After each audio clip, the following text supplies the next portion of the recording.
It's February 5th, 2018, and it's time to review 5 of the most outrageous, infuriating, or just plain baffling things that have happened lately.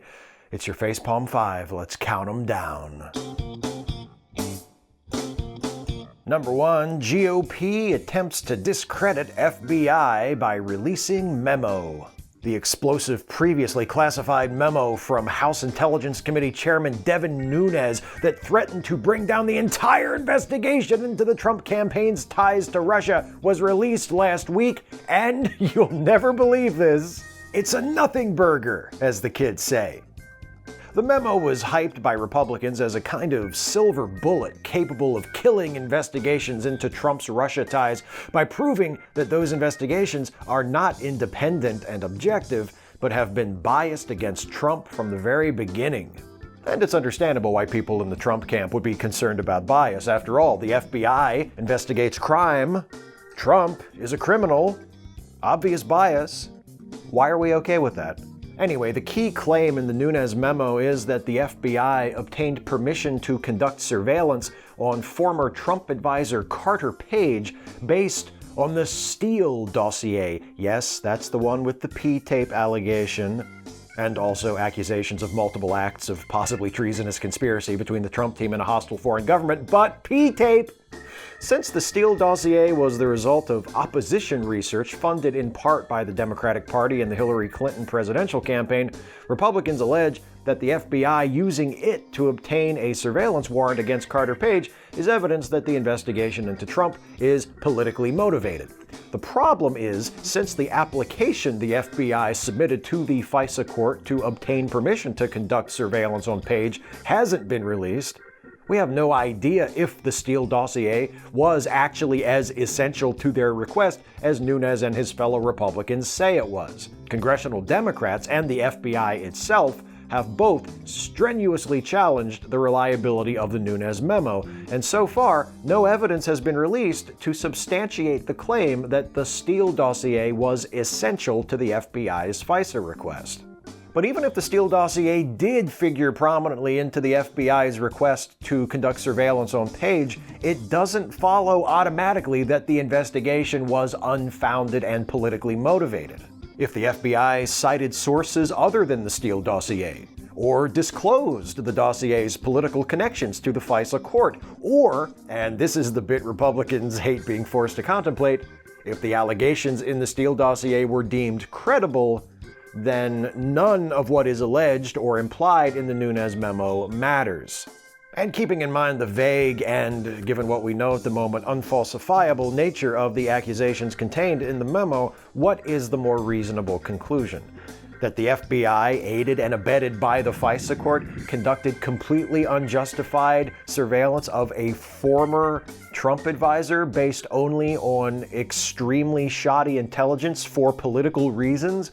Or that politicians loyal to Trump are currently trying to sabotage an investigation that is threatening him and them.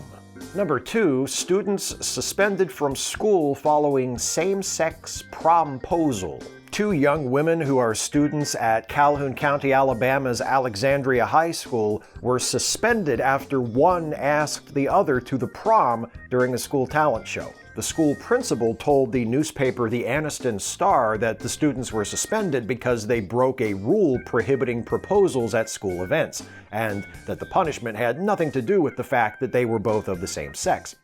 But not everyone accepts that rationale. As proof that the suspension was all about an infraction of the rules, the principal told the newspaper that he had previously banned a young man from proposing marriage to a young woman at a school event. But when the paper spoke to that young man, who asked a fellow student to marry him during a school talent show in 2013, he told a somewhat different story. He said that the principal had warned him not to go ahead with the proposal during the show, but he ignored the warning and proposed anyway, and wasn't punished for it. No suspension, no discipline of any kind. I don't know, it sure seems to me that the same-sex proposal was treated a lot more harshly than the opposite-sex one. And what's the word for that when that happens? It's discrimination. Yes, but you're allowed to do it on the basis of gender or sexual orientation, aren't you? You're not allowed to do it on that basis. Oh, well, I stand corrected. By the way, when asked whether or not these suspended students would still be allowed to attend the prom, the principal told the newspaper that he didn't think he could ban them from going to the prom because, quote, it's probably illegal. You know, an inclusive, understanding environment is so important at a school, don't you think? Number 3, there have been over a dozen school shootings in the U.S. so far this year. Time for another occasional reminder that the United States has a horrifying gun violence problem that is unprecedented in the rest of the developed world. This time, the reminder comes in the form of a shooting that took place last week in Los Angeles at Sal Castro Middle School. 4 students and an adult member of staff were injured. 1 student was shot in the head but is in stable condition. A 12-year-old girl was arrested and charged with negligent discharge of a firearm. Apparently, the shooting was accidental. But accidental or not, it was the 14th shooting on a school campus in the U.S. so far this year, according to Everytown for Gun Safety. On January 23rd, a student at Marshall County High School in Benton, Kentucky, shot and killed 2 fellow students and wounded 16 others. The day before that, a student opened fire in the cafeteria of his high school in the town of Italy, Texas, wounding a fellow student. And you know, the most upsetting thing to me about all of that is that none of those stories were really much more than a blip on our cultural radar. The country didn't come to a halt. We didn't all stare in shock and horror at the news that American children and teenagers were being shot at in school by their classmates. A school shooting is just something that happens now in this country. Something that was once unthinkable has become so normalized that most of us barely even notice when it happens. And that's dangerous because that problem reaches far beyond gun violence. For instance, number 4, White House continues racist war on immigration. Remember when the company line from Republicans was that they didn't object to immigration, it was just illegal immigration that they wanted to stop? Guess what?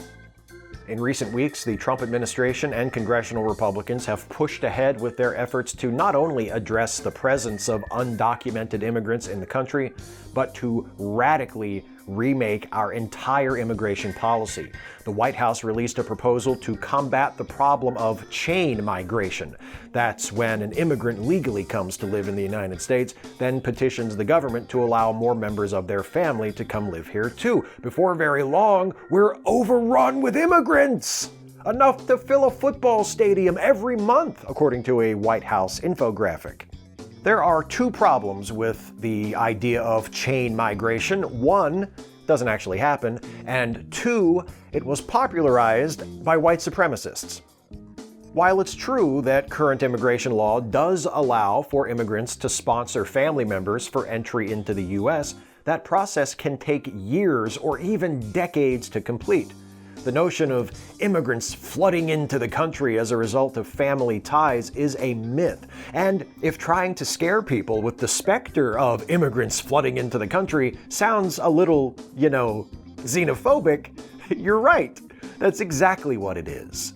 Which makes sense, since chain migration is one of the favorite boogeymen of racist anti-immigration organizations like the Federation for American Immigration Reform. The acronym is FAIR. Isn't that cute?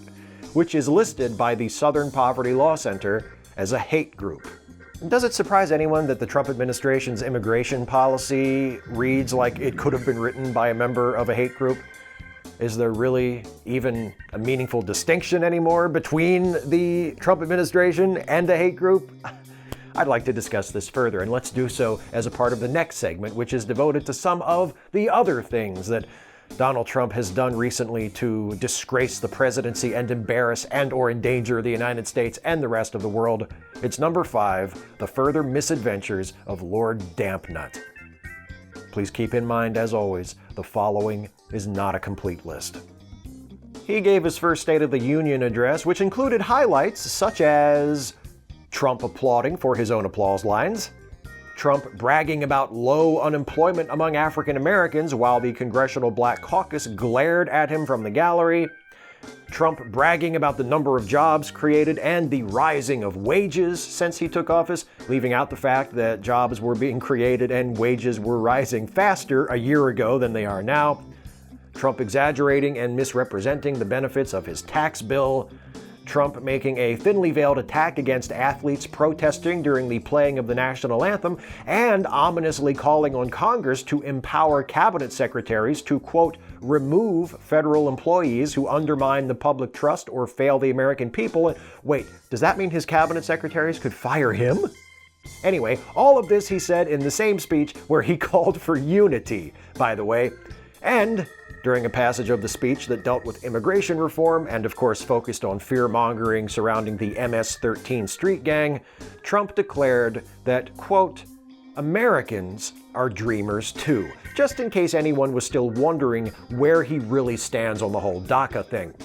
He also promised to end the aforementioned non-existent problem of chain migration as one of the pillars of his proposed immigration reform plan, a point he echoed while addressing Republicans at a retreat 2 days later, saying, quote, it's not dreamers. Don't fall into that trap. We have dreamers in this country too. Of course, DACA dreamers are in this country and grew up in this country, in fact, but they don't count. They were born in the wrong place, and let's face it, they're the wrong color. Trump also made a brief statement to the press following the release of the aforementioned Nunes memo, where he said, quote, a lot of people should be ashamed of themselves. And you know what? This is one of the only times you'll ever hear me say this. I agree with you, Trump. A lot of people should be ashamed of themselves. You should be ashamed. Everyone who works for you should be ashamed. Everyone in Congress and the Republican Party and all other sympathetic organizations who carry water for you should be ashamed. Everyone in the media who even now is reporting on you in ways that still serve to normalize and legitimize you should be ashamed. Everyone who voted for you should be ashamed. A lot of people should be ashamed of themselves. That's 5. Speak out, act out, resist. Look after each other. Hey folks, thanks for watching. Hope you got something out of this one. If you did, please like, share, subscribe, and also please consider helping me to make more videos like this one by supporting this channel through Patreon. You can go to patreon.com/SteveShives to become a patron of this channel for as little as $1 a month, but if you go above and beyond and pledge at a level of, say, $5 a month or more, you can take advantage of some extra perks in the campaign, including a shout-out at the end of the Facepalm 5, just like these fine folks who have become $5 plus level patrons since the last Facepalm 5, and they would be Mark Seifert, thank you Mark, Liz Tikotz, thank you Liz, and Tim Fish. Thank you, Tim. Thanks to all of you who are my patrons at whatever level you are pledging. Thanks to all of you for watching, for all of your support in whatever form it takes, and I'll see you next time.